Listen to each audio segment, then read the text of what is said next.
मी राजनंदिनी भैरवनाथ पाटील इयत्ता 8वी मध्ये शिकत आहे।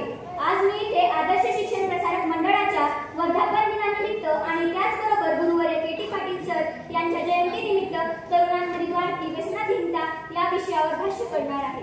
फुलं झाली प्लास्टिकची सुगंध कोठून येणार, जेवण झालं हॉटेलचं तंदुरुस्ती कोठून येणार, मनोरंजन झाले मोबाईलचे संस्कार कोठून येणार, हे कलियुग झाले व्यसनाधीन आरोग्य कोठून येणार, आरोग्य कोठून येणार। स्वामी विवेकानंद आपल्याला सांगतात की एखाद्या देशाचा विकास त्या देशातील लोकसंख्येच्या एकूण तरुणांच्या प्रमाणात किती आहे यावर अवलंबून असतो। म्हणजे तरुण हा या देशाचा मजबूत आधार आहे आणि त्याचबरोबर तो आपल्या कुटुंबात आहे।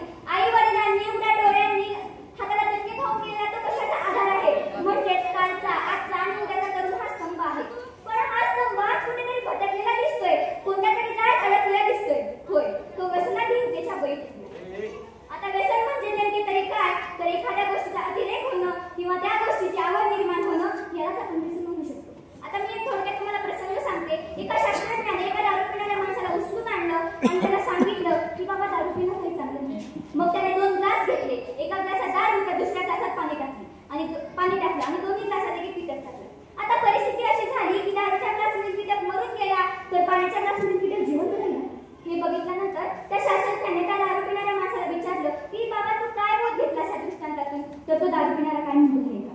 तो म्हणला, बोध काय घ्यायचा साहेब, सोपं आहे की दारू पिल्यामुळे पोटातील सगळे जीवजंतू मरून जातात, त्यामुळे माणसाला सकाळ संध्याकाळ थोडं थोडं पिलं पाहिजे। बघा, कुत्र्याच्या शेपूट नाही घातलं तरी ते वाकडंच। आणि याच कारणावर माझं असं म्हणणं आहे की काजू बदाम सोडून आता गुटखा प्रसिद्ध झाला, अजय अक्षय शाहरुख सुद्धा विमलच था म्हणाला, बंद झाल्या शिक्षण जाहिराती जुगार प्रसिद्ध झाला, हिंदी मराठी कलाकार सुद्धा रमीज खेळा म्हणाला, जंगली रमी पे आओ ना महाराज दैराबाई फेमस झाला, गुटख्यामुळे धारीवाल सुद्धा इतका श्रीमंत झाला, पण या व्यसनामुळे भारताचा तरुण मात्र वाया गेला, या व्यसनामुळे भारताचा तरुण मात्र वाया गेला।